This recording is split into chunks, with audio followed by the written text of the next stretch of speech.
Hello, good morning, good afternoon, and good evening. I want to welcome you to Silk Undress International Women's Media Forum. I am your host, Ms. Cece Cole.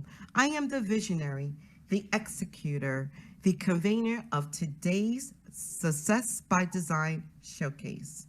My vision for Silk Undress is to create a world without borders and connect women to power, the power of their voices, the courage, commitment to excellence, and the way we curate content that's unique to advancing the status of women globally. Today, I have the distinct honor and privilege to celebrate four dynamic, electrifying, amazing, dazzling, sassy, savage, clever, and results oriented women. The two categories that we're honoring today are Silk Undress 25 Influential Women and the 2020 Lady CEO on the Move. On behalf of myself, the Silk Undress Global Advisors and supporters, we salute you for your leadership, demonstrated to women globally how to pave the way, both laterally and vertically, building strong global relations, managing multi-international interests, and creating silos and advocating for the diaspora. Joining us on the Success by Design Showcase are Silk Undress 2020 Lady CEO on the Move honorees, Her Excellency Thelma Phillips-Browne, Ambassador of St. Kitts and Nevis, Council Elvira Mendez of Inter-American Development Bank, and Silk Undress 25 Influential Women honorees, Her Excellency Epsy Campbell Barr, Vice President of the Republic of Costa Rica, and Her Excellency Ameenah Gurib-Fakim, former President of the Republic of Mauritius.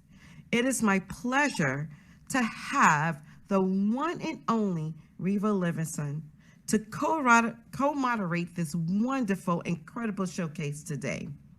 Riva Livingston is a political and business strategist, solving challenges for clients across governments and continents.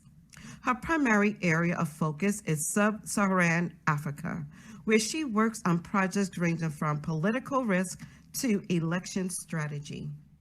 Most notably, her achievements include advising former President Ellen Johnson Sirleaf, Africa's first democratically elected female president, and counseling Joyce Banda, former president of Malawi, during her period of exile.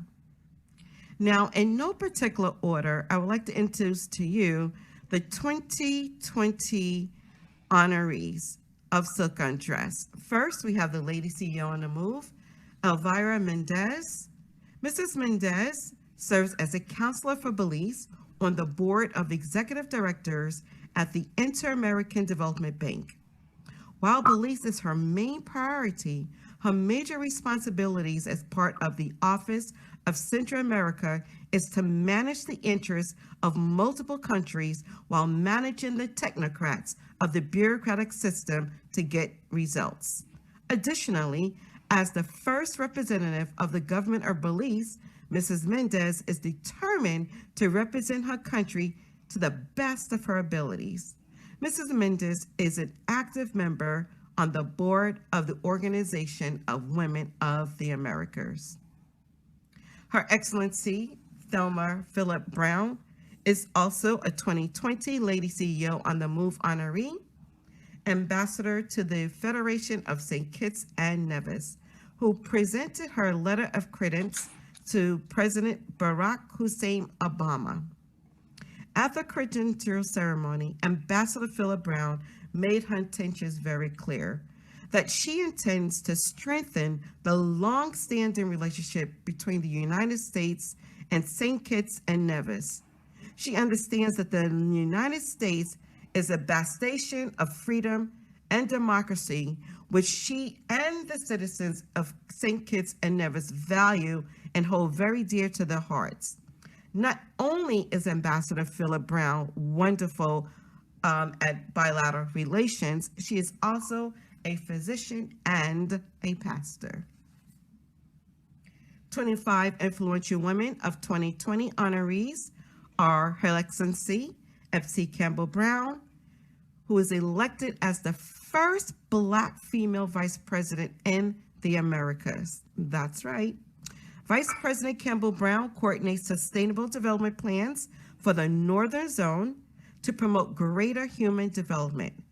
Madam Vice President is in charge of the National Plan for Economic Empowerment and Women's Leadership, developing action plans with the International Decade for People of African Descent, and liaison with the Presidential Commissioner for Afro-Descendants Affairs, where she promotes a series of initiatives and strategies in favor of Afro-descendant peoples.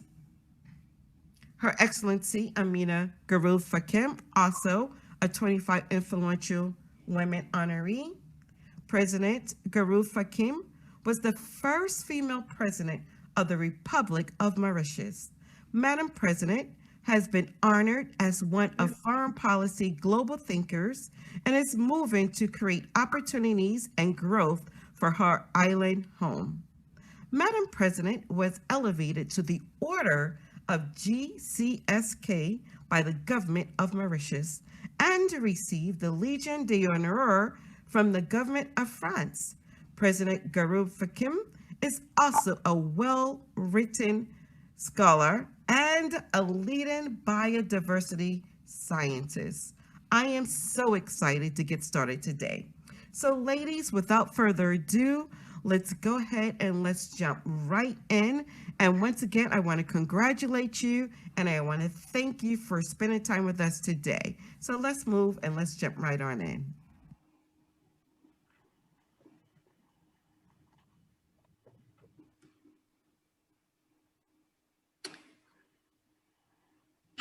Elvira, Ambassador Riva, and Her Excellency, I want to thank you once again for joining us this morning. Riva Livingston, I want to start with you. What is an influential woman? Thank you, Cece. And before I start, I want to applaud you for all that you have accomplished in bringing together this group of women and honoring women in a year that women really rose to the occasion in a global health crisis and showed what it is to lead and lead with compassion. So that's off to you, Cece. Thank you. Thank you very much.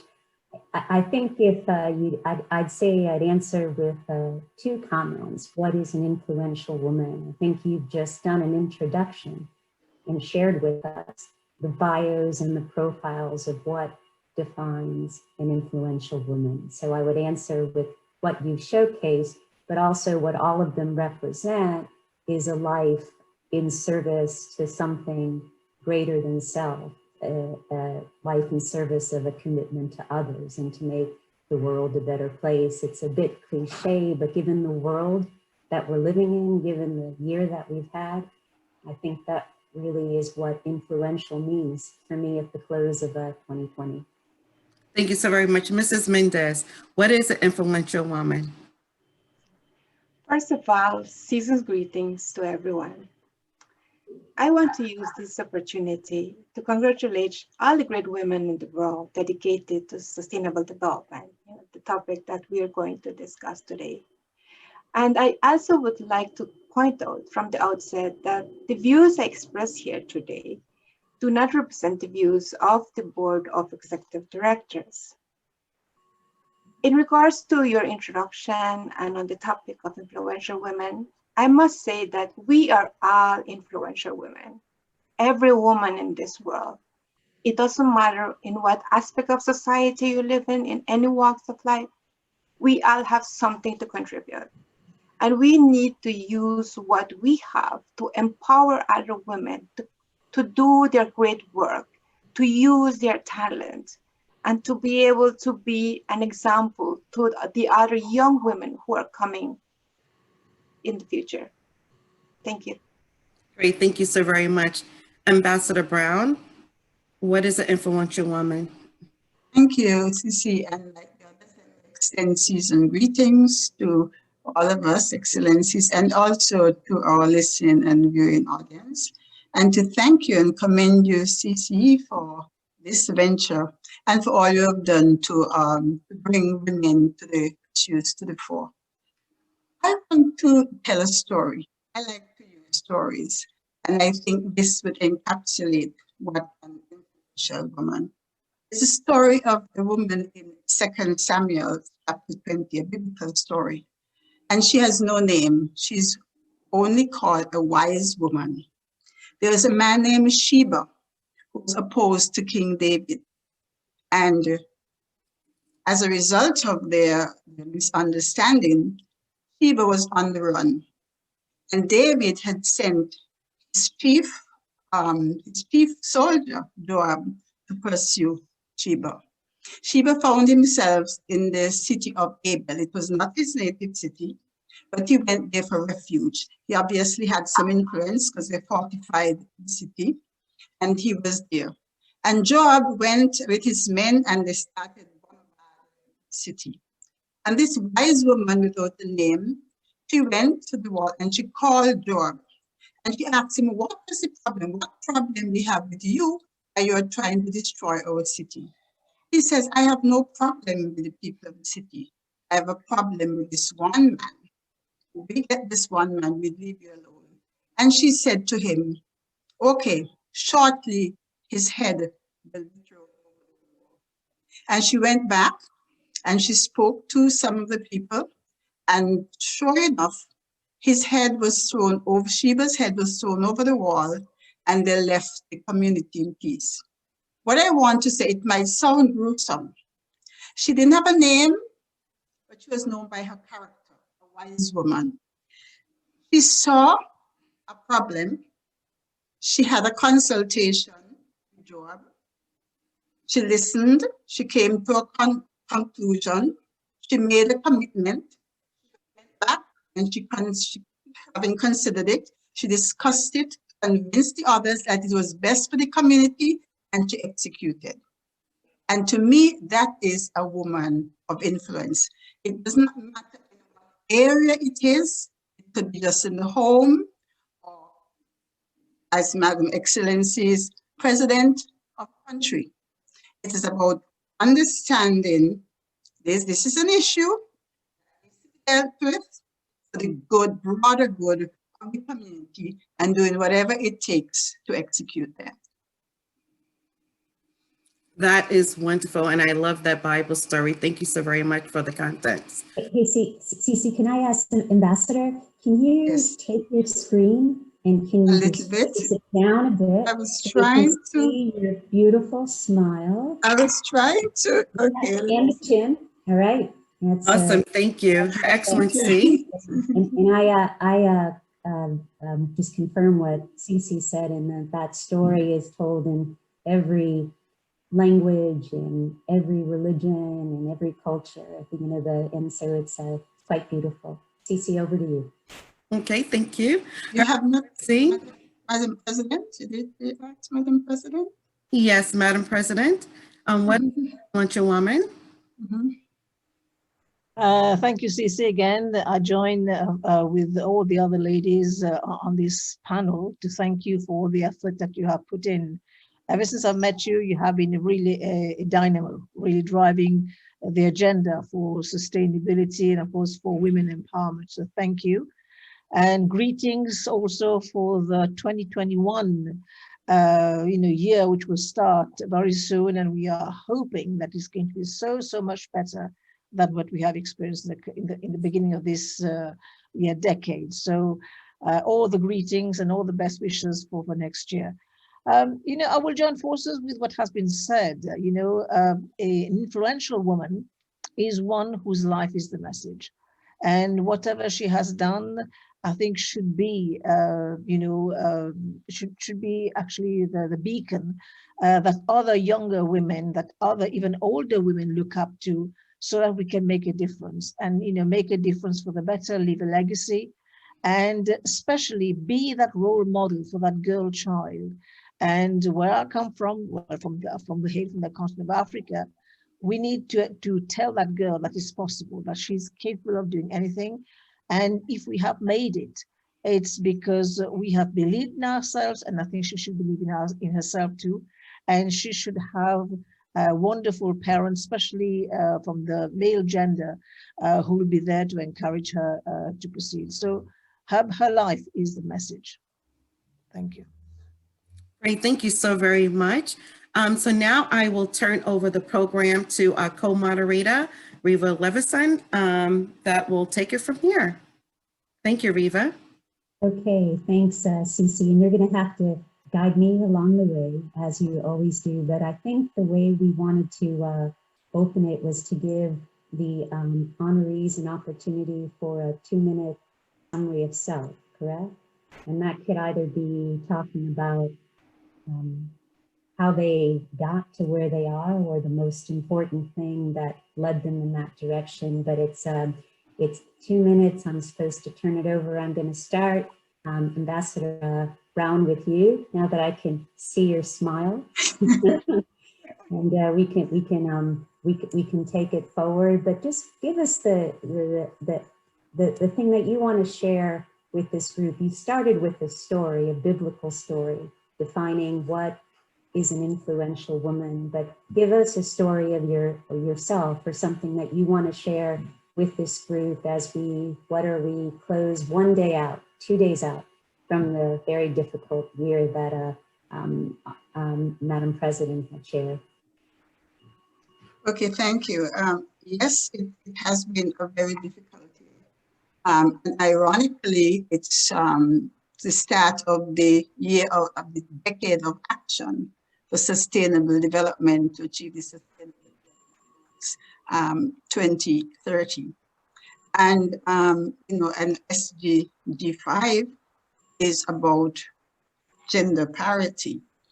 And so one story I'd like, I was born in a very depressed neighborhood, ghetto as you would call it.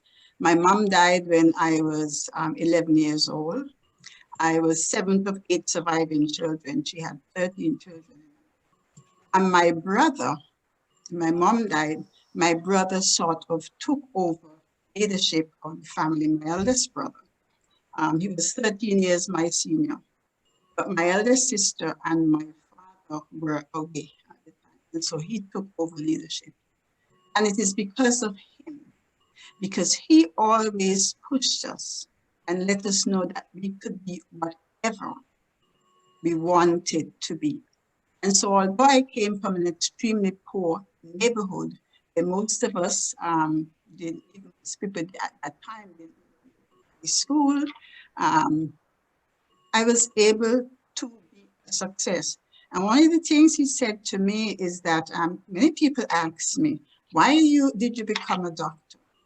And apparently he said, I'd said to him that I wanted to be a nurse because, well, a woman, a nurse. And he said, well, why not be a doctor? And although, and you know, he not only implanted, he did everything to make it possible. Because when I was going to school, we didn't do sciences in high school. They didn't start allowing ladies to do sciences till I was in just 2 years before we left school. And so I didn't do sciences, so, you know, things like that. Instead of doing only science we did was domestic science. And so I had to do science late in life. And one of the subjects I was doing is Latin. And I was good at Latin, but he insisted that I should drop it to concentrate on doing science because he so wanted me to do medicine. And it was knowing that, go ahead. Age difference between you 13 years old. So 13 years difference. So he became the patriarch of the family. He became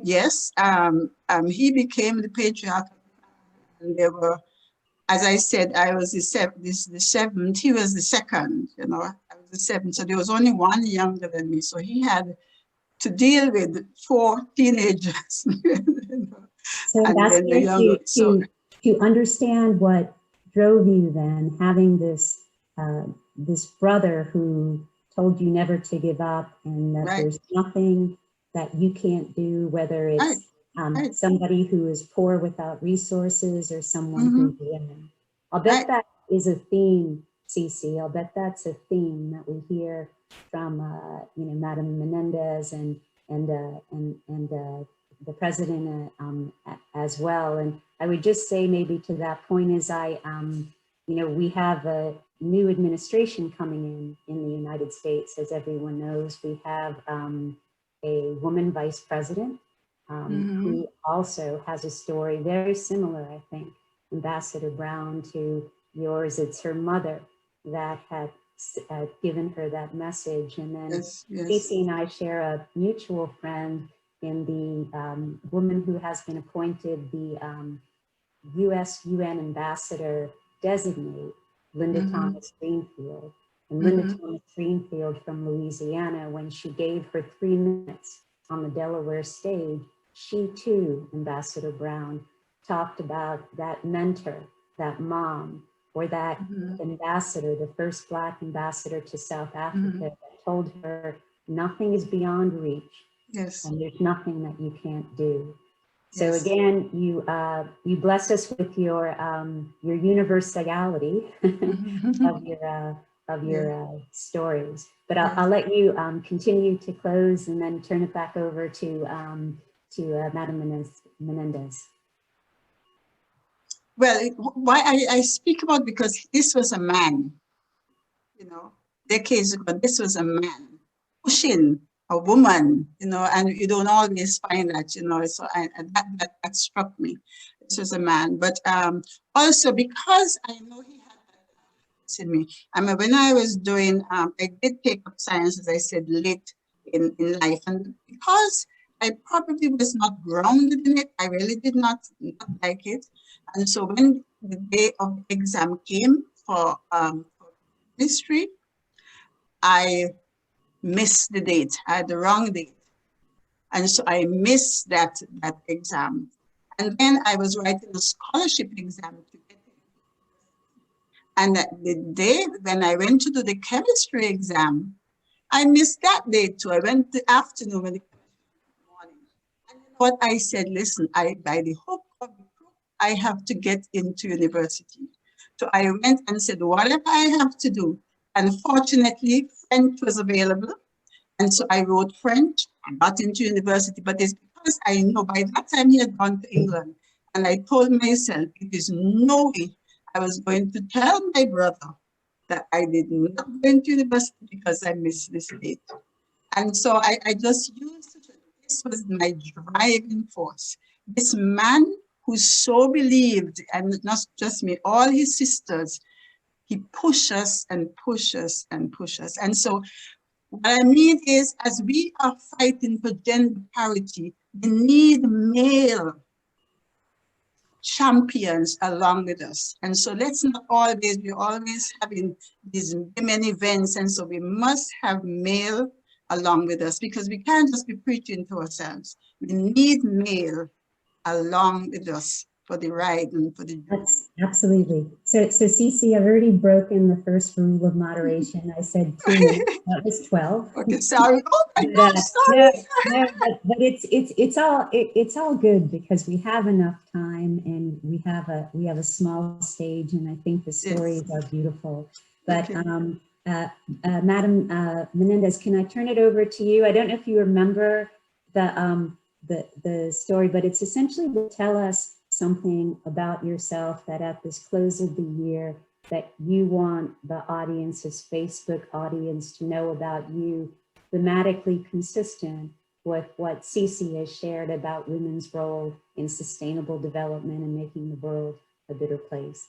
Over to you. You do not have 2 minutes. You can talk until Cece's finished. Thank you so much, Riva. I'm a little uncomfortable talking about myself, but I'll do.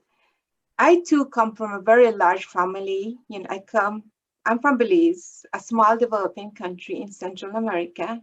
I'm the youngest of 12. And my mother also passed away when I was only 9 months old. So I was raised by my siblings.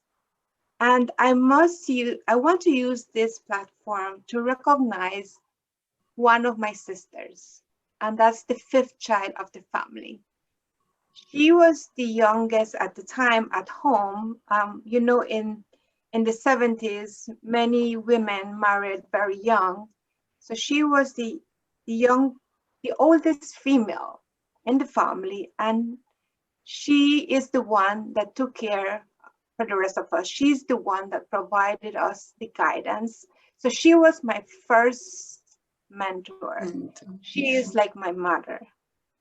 And one lesson that she taught us from very young was that nobody is better than you.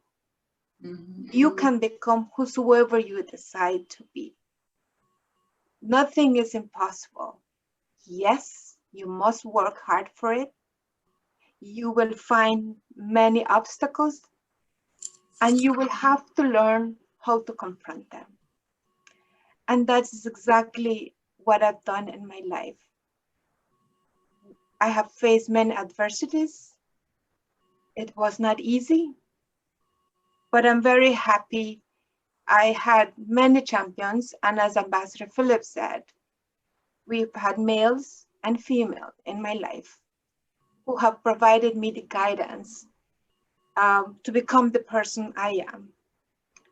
And we have to recognize the many inspiring and transformative ideas that we women contribute to our society. You know, and we need to learn to prosper as a society on a global context and in the local context. There are many good ideas that have been developed in this world, but we have yet to implement them adequately. I want to use this opportunity to share one good idea that I came into my pot in 2017.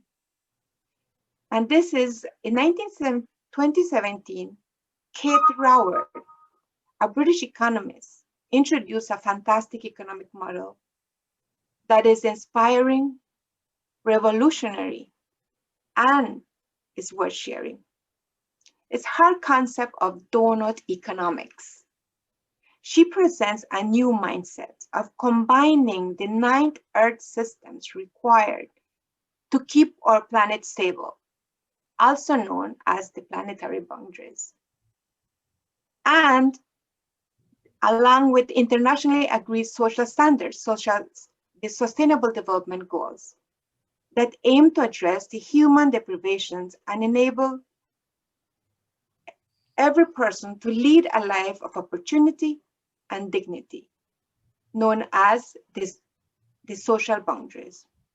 Now, the donut framework provides an assessment of the current state of human beings at a global scale, a compass for humanity for the 21st century. Therefore, in the process of enabling every person to lead a life of dignity and opportunity, we must ensure that we safeguard the integrity of the supporting systems of our planet. The framework has now evolved and is moving from an idea to action by launching in September 2020 the Donut Economics Action Lab, referred to as DEAL. Now, DEAL is inviting. I'm sorry, referred to as what? The acronym is DEAL, DEAL. DEAL, deal. Okay, cool. So DEAL is inviting us to utilize their transformative context in what they call the 3 Horizons framework, and to continue creating boundaries that have a dynamic balance between humanity and nature. They present 3 possible horizons, which I'd like to share. 1, do we want to continue business as usual and have a degenerative and divisive economy? Or do we want to harness the disruptive innovations to help us capture the good ideas that is available and to help us reach our target? Do we want an emerging future that has a regenerative and distributive economy? I think that it's important for us to create supporting systems that are distributive and regenerative, to be able to restore our planet's balance by developing sustainable plans to help us mitigate climate change and develop sound policies to help us confront the social imbalances that threatens our society. The lessons of 2020 and Kate Raworth's idea of the donut economy to develop a regenerative and distributive economy is something that I think encompasses everything that we've confronted in 2020. If you recall, in addressing the effects of the 2020 climate crisis, the health crisis, we have demonstrated our capacity to adapt. And we have transformed our society almost overnight. Yes, there's still many challenges to confront.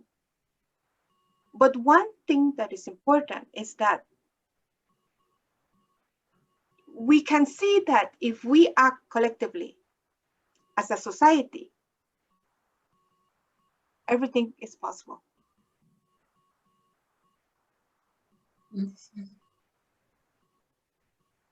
Is that a break? Yes. So you stole one of the questions I was going to go about the difficulty of the year and what we take away from it and how we find that silver lining to build back. So I'm going to hold that thought, but I'm going to turn it over back to Madam President, so she can, I think it's just open decision about what you want to talk with. I think Ambassador Phillips-Browne has told the story of the strength and what inspired her and her family, and I think Madam Mendez has talked about the broader opportunities of seeking equity and equality in the world and learning from this pandemic. So I'm going to say, up to you. Share with the audience what you think will inspire. And as Cece knows, I'm a very optimistic person, and so I do want to look at this past year and see what we take away from it. But Madam President, over to you, knowing that there are young women and girls and that girl child all over the world listening to you. I actually have met you a few times. I was in South Africa when you were with Eric Chinje at an international media forum when you were you gave the keynote address, and I've been at many forums that you were at the United Nations and elsewhere, because as Cece knows, I've been the longtime advisor to Madam Ellen Johnson Sirleaf, and you all had a bit of an overlap, I believe, in terms of women on a stage that was dominated by men. So over to you, please, Madam President. Thank you. Thank you very much. Thank you for giving me the opportunity to share my upbringing and my childhood, and also what kept me going. And what I can say is that what I will say can be summarized in 3 words. It's dreaming, and it's daring, and it's doing. My 3 Ds, as I say. I'm going to hold you, and you're going to know that former President Sirleaf said, if your dreams do not scare you, they're not big enough. So she took your dream, your dare, and your do. Over, please. Thank you. So I grew up in a very tiny island, and there was literally nothing there in terms of infrastructure. But my passion for science started at a very early age.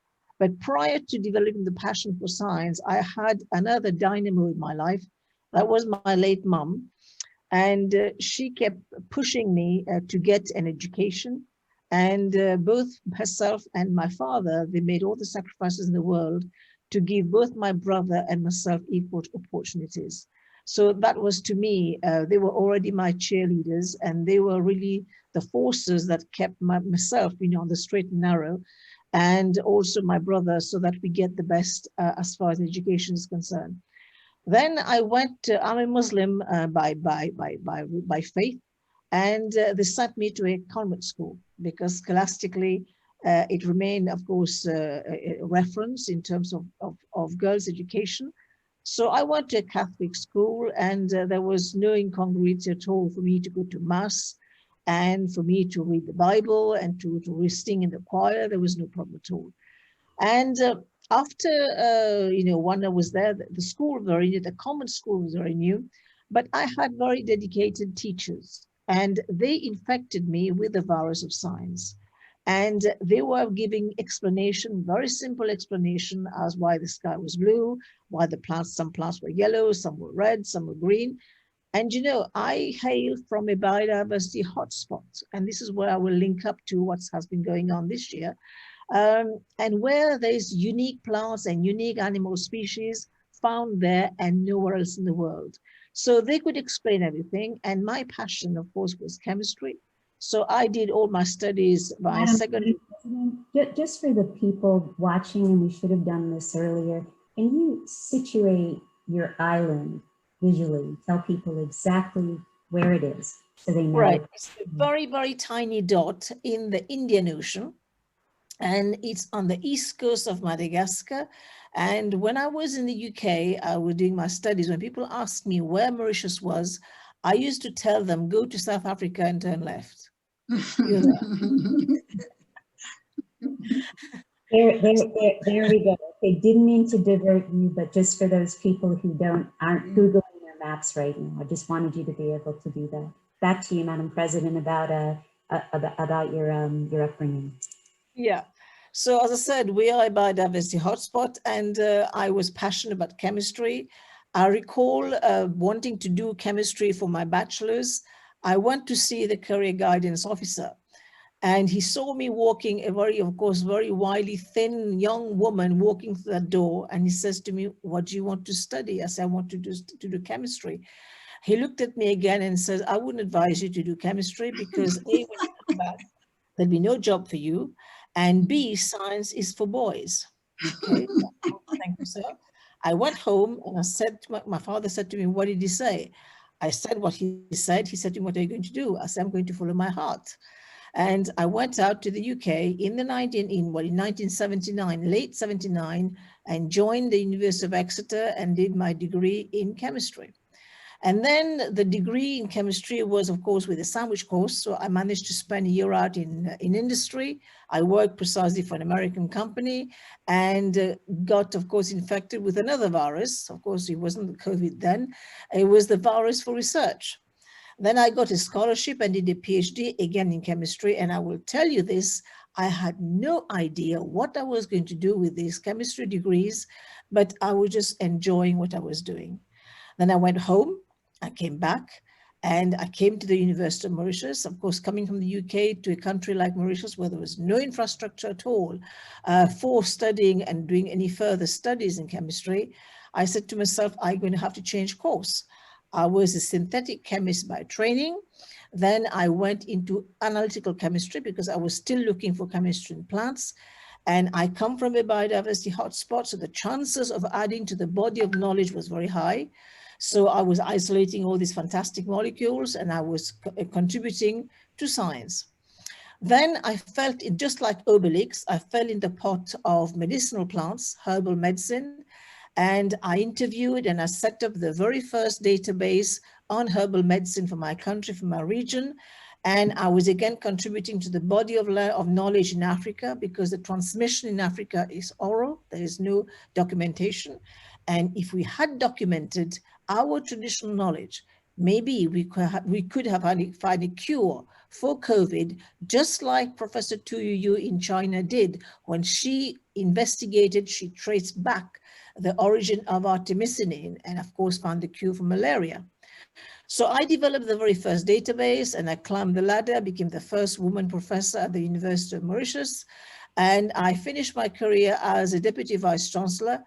Then I said to myself, I'm not going to stay in academia anymore because I had a great idea. I wanted to become an entrepreneur. So this was my daring comes in. I dared, and I left the university without any safety net, and there was no ecosystem. What year? That was in 2010. Okay, I'm following you from a year perspective now that I know where your country is left of South Africa. Yeah. Yeah, 2001 became first woman professor. 2010, I became the first academic entrepreneur. I met this businessman, and I said, I want to translate my database into an enterprise. And I went out there and I started producing innovative ingredients, again, capitalizing on our unique biodiversity to produce innovative ingredients for the cosmetic industry, for pharma, and of course for the food sector, because increasingly we are looking into fortified foods. And then, lo and behold, in 2014, the world of politics chose me for reasons they knew best, just like Pascal said, the heart has reason for reason don't know. And because I had these qualities, which of course was very sought after. I was a woman, I was a Muslim, because Islam is a minority faith in Mauritius, and I was untouched by the world of politics. So my name was put forward for the presidency. And I can safely say that I'd never occupied any political position in my life. And I was about to become the first president with no political track at all in the presidency in Mauritius. And Madam President, so just for the listeners, so that is the way the government works. So the president is appointed, correct? It's the president. The president is appointed in parliament, but it was the first time in our history where the name of the president was flagged during a campaign. It's never happened before. So when people voted, they knew they were going to get at some point this woman, this Muslim woman president. So the second time I dared, and I went there not knowing what I was going to land myself in, and it paid off. And so this was my motto in terms of dreaming, in terms of daring, and in terms of doing. And then I left the presidency in 2018, and now I'm living my fourth life, which is precisely to empower those young girls, to tell them that, just like my mother said to me, that they can do anything because they are capable of doing anything. And we have to hone that self-confidence to make them reach there. So we have to take each girl by the hand. All right, I hope we're recording this or somebody's taking better notes than I am. I feel like asking you, Madam President, and Madam Mendez, and also Ambassador Philip-Browne. So, okay, so what do you want to be when you grow up? If I may, I'll just jump in here. Yes, please. When I grow up, I want to do more of what I did in the past. I have no regrets, and I will do more of the same. And again, I'll come back to our 2020 year, which has been absolutely horrible. This is where women have a very important role to play, because we are the custodian of traditional information. We are the people who feed Africa. We feed the world through agriculture. We do all the backbreaking jobs on the continent. We have the knowledge, and we should be able to transmit that. And also we come back to nature. And as I said, if we had documented our information, maybe we could have had a cure for COVID. And the same is true for other pandemics. The same is true for climate change, which is looming, is very ugly head. So we're going to have to start protecting nature. And what the last year has shown us is that nature doesn't need us. We are a totally expendable species, and nature can do without us. And nature has shown precisely this. When we were indoors, the animals were invading our cities again. The air was cleaner. The rivers were flowing clean as well. So we need to be careful, because we are not a species that nature needs. So we have to work with nature. We have to learn to respect her, because otherwise we are the one who's going to go out. An because we are very expendable, much part of the ecosystem. an expendable species. Okay, Yes. I actually hadn't heard that before, but it seems quite apropos given what's happened this year. And so, Madam Mendez, I mean, that was really, you put your philosophy almost ahead of Madam President, and that's what you talked about in terms of your vision, your focus, looking at 2020, looking at the inequities in the world where we have a virus or a virus in one part of the world, meaning that it can be an infection in all worlds. We had the image of George Floyd, right, who had this injustice done to him. It became an injustice that spread around the world. And so we've seen in 2020 the interconnectivity of our vulnerabilities and also the failure of leadership to understand that that interconnectivity has to be the base point for how we move forward. And I think that's really, Madam President, what you said, and Madam Mendez, what you said. So I want to ask you, and serious, this is 2 minutes, what you want to be when you grow up. And then we're going to ask Ambassador Phillips-Browne and Cece, you can't just sit there with your introduction. You have to give something of yourself as well. So Madam Mendez, over to you. Thank you, Riva. It's a difficult question, I must say, but the people who know me knows that I'm a planner. I learned that I have this capability as an adult, not as a child. When my husband was posted here at the embassy, and there were so many activities that we had to do, coming from a small country, the staff at the embassy is usually small. So the spouses. Please situate your country, give you that same opportunity. Yes. So my country is a tiny country in Central America. It is below Mexico, west of Guatemala. It's the only English speaking in Central America. It's a melting pot. Our diversity is very big. We have the mestizo, which I am, which is a mixture. We have the Creoles, we have indigenous, we have Mayans, we have Indians. So it's a melting pot. So looking at what our country needs and being out here has given me an opportunity to contribute more to my country than when I was in my country, because I married young and I left my country young. And it's very gratifying in many activities, which is where I met Cece. I've been responsible for a lot of fundraising events. I've been doing a lot of fundraising for different things, for young kids, for the homeless, for orphanages, for gender violence. And it's gratifying when I'm able to meet other women who have the same passion. And it's empowering that I can count in these women to help me reach my objective and to help them reach their objective. So you want to be a global connector of women. More than that, I want to be what all our past women leaders have been for us, mentors, role models, and I want to teach them what I've learned. I think that this is, as I go back, this is circular. And we need to think in our future. We need to think on the youth and what we can do. We learn, whenever you're executing a project, you look at lessons learned to help you develop a better project.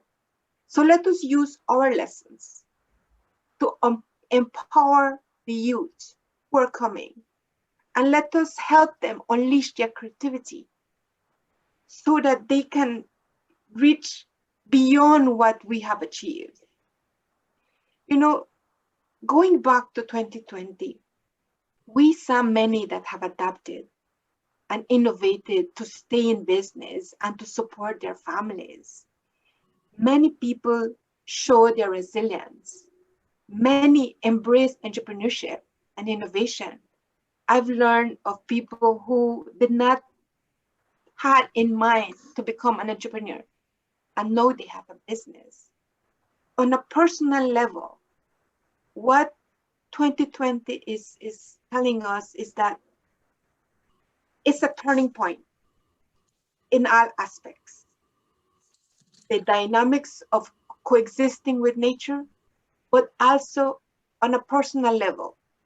We all have had opportunities to reconnect with our families and friends, and even acquaintances from afar. I think that we have been more connected now than before. I would connect with friends when I travel to their country. And I say, hey, I'm stopping, I have one day, can we meet? No, we've been communicating on a regular basis. And before, we never thought that we could use Zoom or FaceTime to connect. You know, the video chat has revolutionized how we communicate with each other, what we're doing today. So Now, we need to raise the technological advancements that I think that's, it's inspiring, and it's funny too to watch the transformation and speaking to everyone. Ambassador Philip-Browne, you're next, is like when you prepare a question, you have like a certain way of speaking.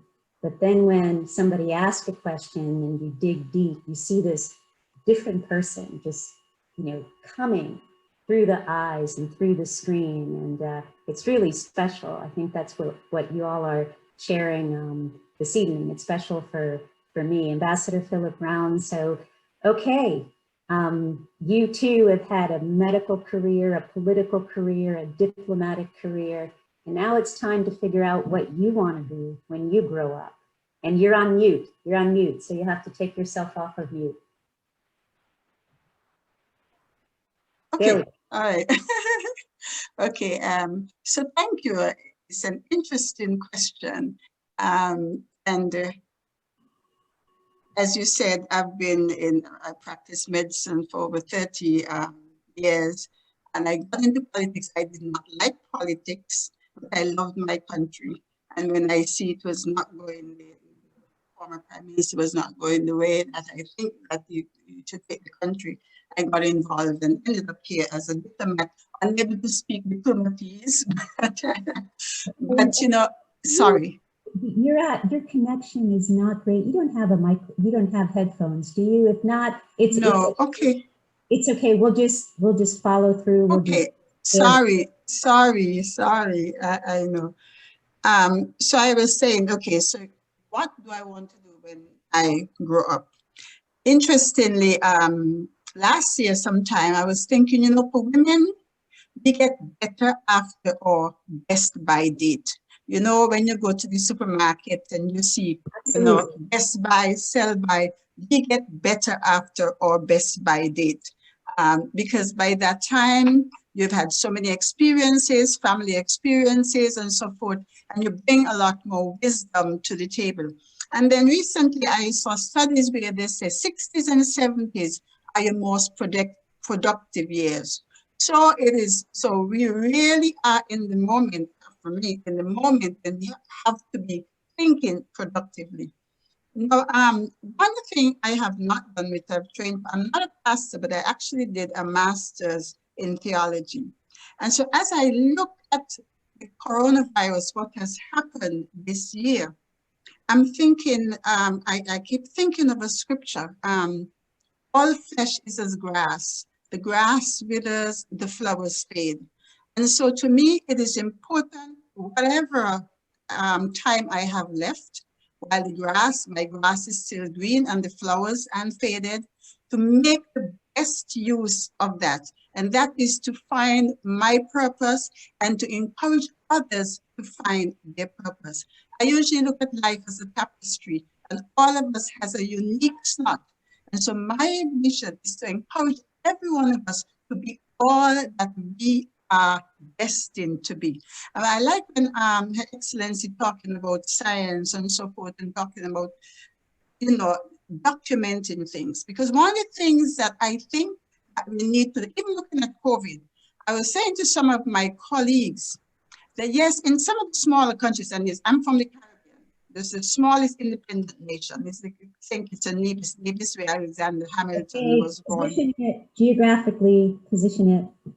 Yes, so it's about, there's a cluster of islands. We have Trinidad down to the south. You have Jamaica and Bahamas more north. And in the center, there's sort of a cluster of what we call the Leeward Islands. You have St. Martin, you have Antigua, Dominica, and those little islands there. So we are, you know, just in that cluster. We happen to be, if the trade winds, when they come off Africa, they head our direction first. So we're usually the first ones in the line of the hurricanes, and then they come up. So for us, sustainability is important. Climate change is really important. And so these are some of the things, and sustainability is important to us because we are on an island. And one of the things that I've come to realize, when you're on an island, and Ambassador would Her Excellency would appreciate that. When you are on an island, I usually say, if a storm is headed your way, you can't evacuate. You can't jump in your car and drive anywhere. You obviously can't evaporate. So we have to stay, we have to educate, we have to agitate, we have to innovate in order to mitigate the effects of climate change. So that is very, very, very important for us. So finding ways to deal with climate change are extremely important. And that means we have to be able to sustain ourselves right there. And so when Madam President speaks about the idea of indigenous medicines, and so that is one area that I would love to get into, because even in terms of COVID, we have the Madagascar cure, and then there are Congo, and there are so many things that we can use in our own country that we can use to apply to these things like disease, because climate change, we have this COVID now, but who knows what will be next, because part of the climate change is about emerging and re-emerging infections. And so we may not wait for 100 years to have another pandemic. And so these are some of the things that occupy my mind: climate change, medicine, making ourselves sustainable as agriculture, sustainable agriculture, climate sensitive agriculture, things like these are kind of things. So the sky is the limit for me. But the most important thing is to find my niche and encourage other people to find their niche and be the best self they can be while they're still flowering, while the grass is still green, while we're all still blooming. No, Ambassador, that's great. I mean, what everybody has said is it's not the destination. I mean, look at the destination that you all have already arrived. It's the journey, right? It's the journey, and then the ability to keep on giving and giving until you have that last breath. That's also what President Sirleaf, who's 82 years old, is saying. I think she has more energy and more ambition to support the girl child and move forward than she did when she was president. And I love the best, what did you call it? We get better after our best by or sell by date. Women get better after our best by or sell by date. Women get better after their sell by date, and they just hold them. We've seen that on the continent. Hey, Cece, let us bring you into the conversation a bit, and recognizing we're soon just going to be closing out, but maybe to just give, you talk about your upbringing and all the literature you say, how you were inspired by your mom, and also you are a woman of many acts. You recreate yourself as an entrepreneur. That's what everybody else here is. They're a political entrepreneur, a medical entrepreneur, a policy entrepreneur. So it would be good to just give us, share a bit of yourself with us. And then I would just want to make some summary remarks, and then Cece, I know that you wanted to take over to close. So over to you, please. Yes, thank you so very much, Reva, for doing such a wonderful job and being my co-anchor, my co-moderator, my co-pilot for today. Thank you. And ladies, your stories are so amazing. I'm learning so much more about you and taking nuggets from each of your stories. And I think that's what Silk Undress International Women's Media Forum is all about. It's giving women the opportunity to have that platform, to share their stories. And I believe that our stories belong to all of us, right? It's not just about us. Our stories is that thing, that nucleus that binds us all together, that create change agents of all of us. I'm an influencer. I'm a global connector. I love to create a world without borders and connect women to power. I believe that our power is our voices, right? They're very strong. They're unique. Our stories bind us together. When I grow up, I want to be that woman that provided a conduit where we together can really focus on our energies on creating data. For instance, Madam President talked about in Mauritius where their records were actually more of a word of mouth, nothing really documented. While we continue to make this progress, it's really important that we begin to create and generate and archive data so we can measure to see where we're going and how far we've come. The only way to truly see that the implementation of sustainable development goals or even the millennial development goals, the things that we're working on collectively, the only way to measure true success is documentation and to generate that data and just get better with more innovation in our systems and our planning and our development so that we can build sustainable economies. I want to be the individual to bring awareness to a lot of things where we can advance the status of women and girls globally. Right here in the United States, normally as an advocate, I try to pair what goes on globally compared to what happens in the United States. But more and more as I do this work, I realize that it doesn't just happen over there in other countries or developing countries. Those things happen right here in the United States. How do we protect our young girls? How do we protect the child girl? There are women right here in the United States, young girls, that it's legal for them to marry under the age of 18 to someone that's 40 years above their senior.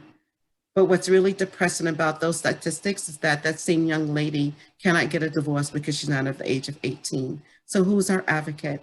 Who can help her out of these terrible situations? They say that is a child bride, but she cannot give consent. For me, it's human trafficking. How do we work on bringing stakeholders to the table to really, to feed into financially, that is, invest to help us stop human trafficking, which really is one of the hugest part of our shadow economics that we have. They make so much money on human trafficking of women and boys for that fact. So I want to be that woman when I grow up to really bridge all of those silos together and to bridge the gap and to bring us together on one voice to really advance the status of women and girls globally, to stop the violence against girls, give women an opportunity to have leverage politically and at all levels institutions to be leadership. As a matter of fact, I'm launching a foundation called SheMI. I actually started it 10 years ago.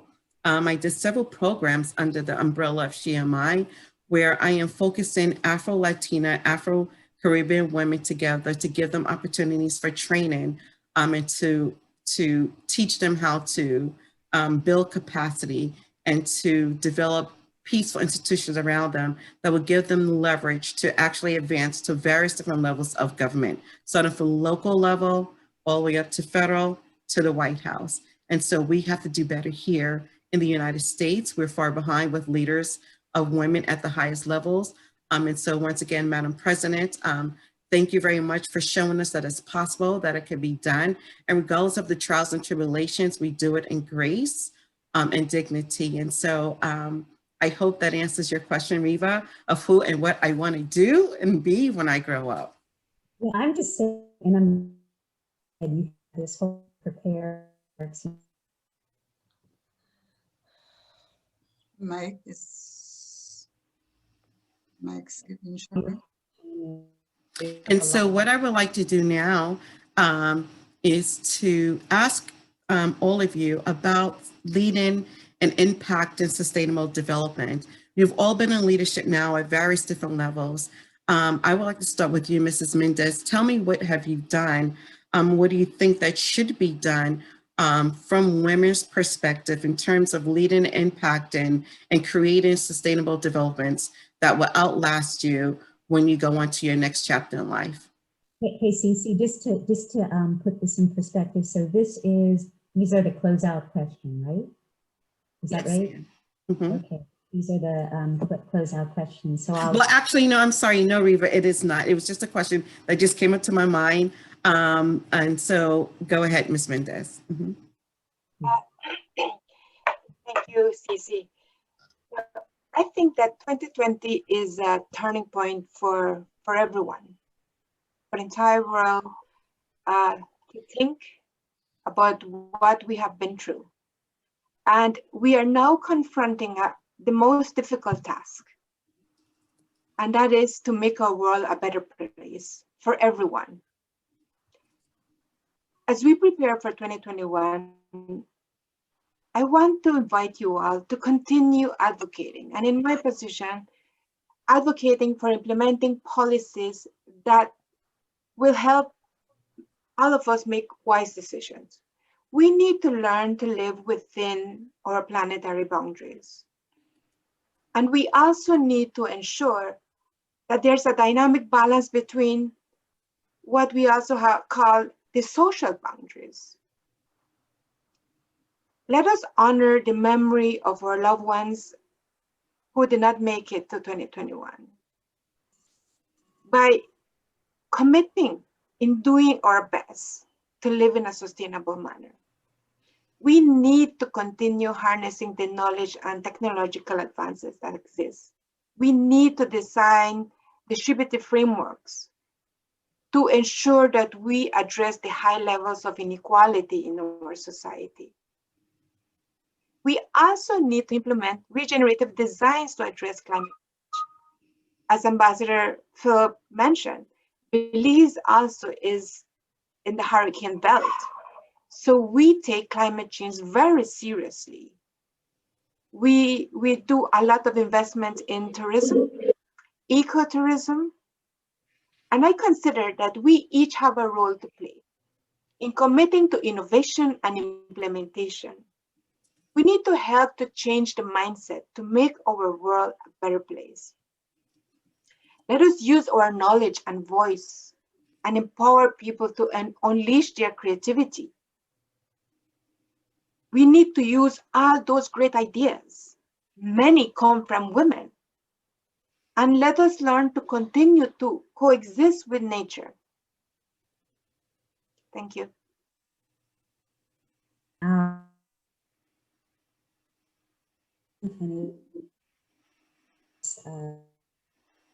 Can I make my closing remarks? Because I'll have to take leave soon. Yes, Madam President. Same with you. What about gender integration and sustainable development that will outlive you and you can take with you to your next chapter in life? Yeah, I think to deliver on the SDGs, we have 10 years, but I think delivering on the SDGs will go beyond the 10 years, and it is the gender component has been highlighted very prominently in the SDGs, and I think it's been highlighted for a reason, because we need to take on board the ingenuity, what women bring, and in terms of the potential. And for a long time, the UN has been trying to address this. They had the CEDAW meeting in 1995. But if you look at the progress, or rather the regress of, in terms of achievement, in terms of what women have been able to do, we find that the COVID has set us back so many years now. Yes. So we have to keep on rebuilding. So we're going to have to keep on addressing the gender component, because it's only through gender that will address food security, will address health, will address, real empowerment, will address water security. And this is something that we need to highlight all the time. The next big wars will be the wars on water. And women, again, have a very key role to play to ensure equal access, to ensure distribution, and we have a very important role to play there. So let us use that power that we have in terms of women, but of course working with men, because we cannot ignore the gender component totally at all. We can't afford to do that. So we need to work with men so that we make sure that the 52% is not left on the bench, but we make full use of her talent and her potential.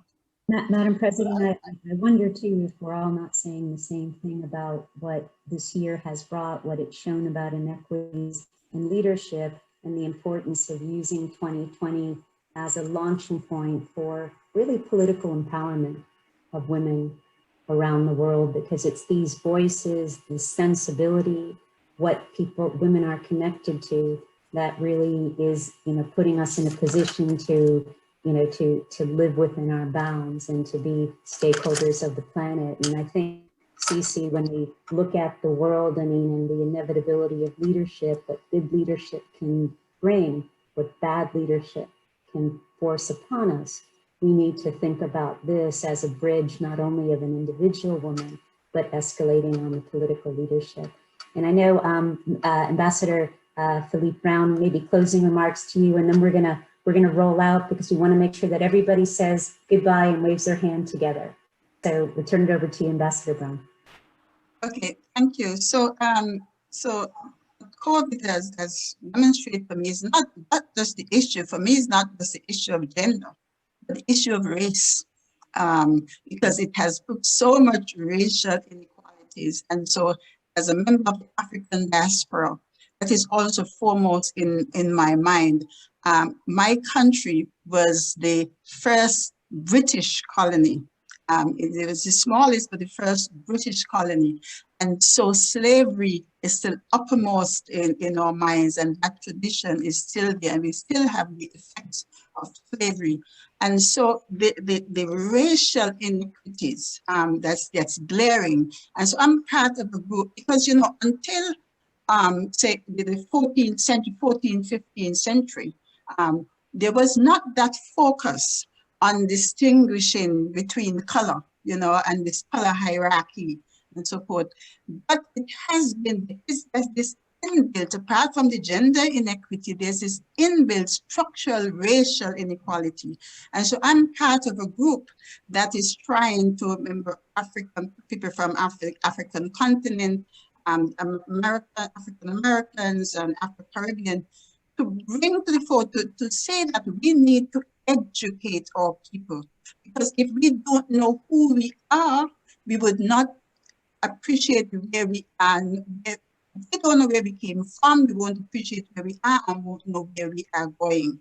And our history has been told essentially by the enslavers. And so we need, especially as Caribbean and Afro-Americans, we need to understand our history. It did not begin with slavery. And so we need to understand the continent, and we need to bridge that gap. So that is part of my mission now, to try to bridge that gap for us as a people to understand who we are, so that we could appreciate where we're going. And of course, the gender thing is because, and I'll end with a story. Another story I read about in one of those UN periodicals about a woman, a Muslim woman, and the husband now, he was out of work. So he was in the house. And so she had not only to manage the house, teach the children, keep them quiet, keep them out of his hair. She had to do all that. And she said, unlike her friend was able to find someone where she can go to. The husband didn't want these children, disturbing him in the day. And it brings home to me what COVID has meant for women in particular.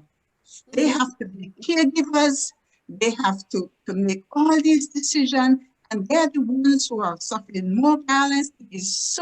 It has been so devastating for them, and they have. And it brings me back, and I was talking about the deal. Brian Eisner talks about the economics of care and understanding the caring economy. Because if you understand the caring economy, you value women, because we are more the caregivers.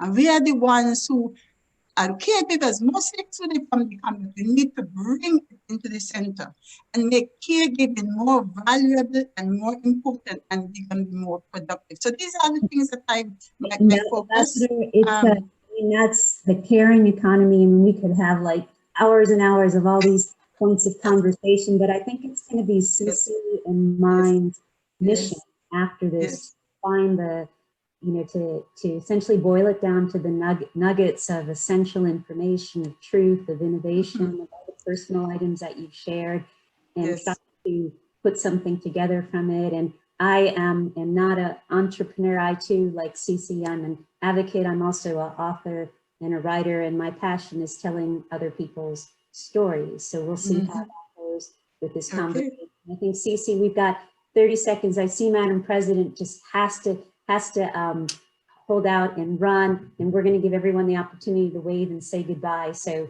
you get 10 seconds, Cici, to say goodbye, and then everyone waves and you let Madam President run, because I can see it in her eyes. Yes, I want to thank everyone for sharing those stories. And Riva, I want to thank you for being an excellent co-moderator for the Success by Design Showcase. What I would like to do, Riva, I would like to know, what do you want to do and who do you want to be when you grow up, and what's next for you? Just wait and say goodbye. But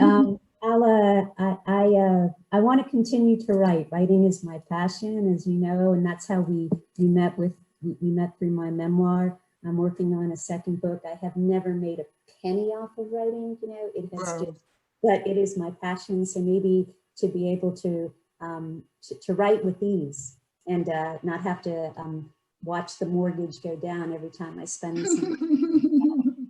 So, but that's it. Listen, everybody should just say goodbye. I don't know who Clara is and who Clara's iPhone is, and I'm sorry I didn't recognize you, but I think everybody just wave. And it was a brilliant conversation. Thank you, thank you, thank you. Yes, so I just want to thank everyone for joining us on the Silke Undress Success by Design Showcase with our honorees, Council Elvira Mendez with Inter-American Development Bank. We have Ambassador Thelma Phillips-Browne, tongue twister, Ambassador for Nevis. And we have Her Excellency, former President of Mauritius, Ameenah Gurib-Fakim, and we have our co-moderator, Riva Livison, President and CEO of KRL International. Once again, ladies, my name is Cici Cole, host, convener of today's showcase. I want to thank everyone for taking time out their busy schedule. Thank you for being influential. Thank you for being that connector. Thank you for caring about women and girls globally. And thank you for being, most importantly, so amazing and true to who you are. Ladies, have a good evening, have a good night, and have a good morning. Thank you. you. Bye-bye. Bye-bye. Bye-bye. Everybody, take care. Bye-bye.